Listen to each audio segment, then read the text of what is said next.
August 17th, 1859. Savannah's largest slave auction house fell silent when lot number 43 stepped onto the platform.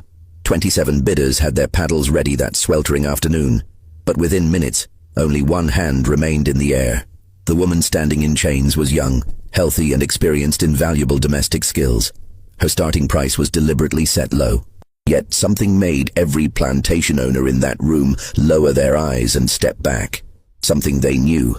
Something they whispered about in the corridors, but never spoke aloud. One man, newly arrived from Charleston, didn't hear those whispers. He paid $12 for a woman worth $200.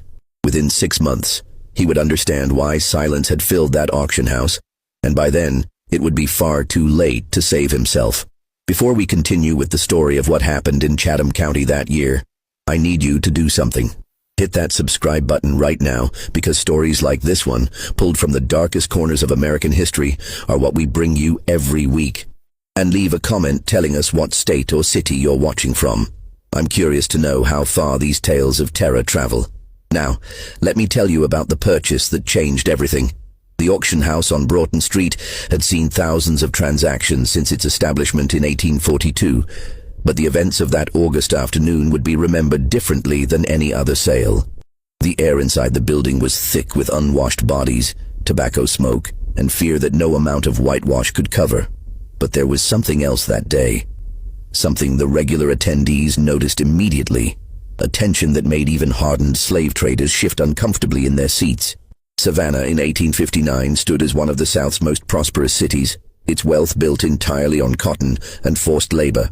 The city's port handled millions of pounds of the white crop each year, and the plantations surrounding it competed viciously for the most productive workers.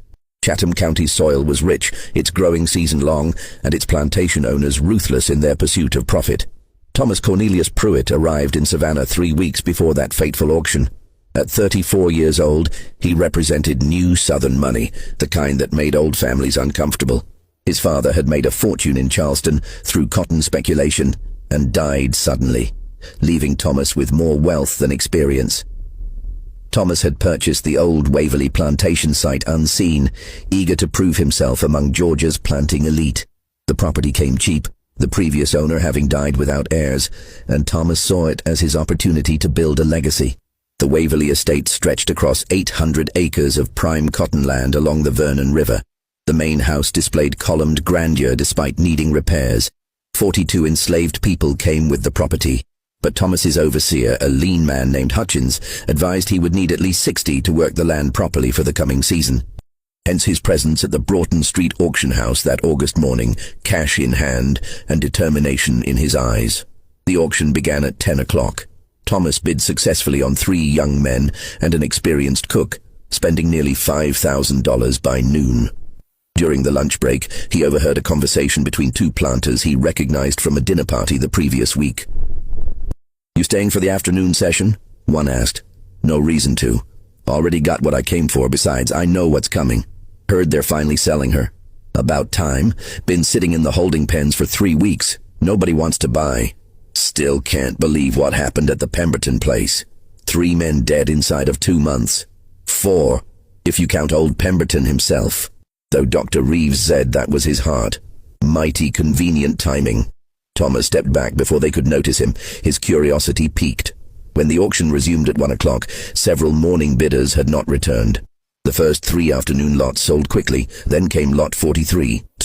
The woman who stepped onto the platform moved with dignity that seemed impossible given her circumstances.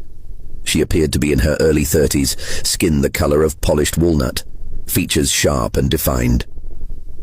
But it was her eyes that struck Thomas most, dark, almost black, possessing a quality of stillness that belonged to someone who had stopped hoping and found a different kind of strength in that hopelessness. Lot 43, the auctioneer announced without enthusiasm. Female, approximately 32 years of age, name of Celia. Experienced in household duties, particularly cooking and medical assistance, has served as midwife and herb doctor. Literate in English. No known physical defects. Starting bid of $10. Thomas waited for raised paddles. Instead, silence. $10 was insultingly low for a woman with medical skills. Midwives were valuable, often earning owners significant income by attending births throughout the county. $10.